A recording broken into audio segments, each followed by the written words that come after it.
Now let's look at a little bit more complicated example where the line segment is neither vertical nor horizontal.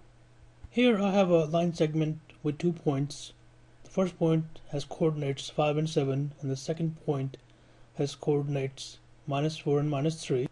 And clearly the line is not horizontal and it's not vertical either. So in this kind of situation, we have two options to find the distance between these 2 points.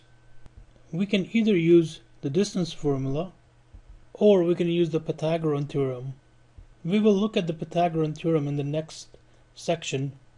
For now, let's try to find the distance using the distance formula. Let's call this line segment AB, and let's consider point A our first point, which means that point A consists of coordinates x1 and y1. Looking at this graph, we can see the point A consists of coordinates -4 and -3, and we know that the first coordinate of any point is the x coordinate, so x1 becomes -4 and y1 becomes -3. Now let's look at point B.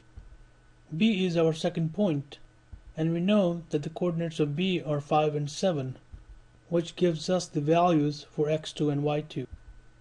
If now you look at the distance formula that I put up on the screen, we can see that to find the distance between these 2 points, we need to plug in the values for both x and y coordinates for both points.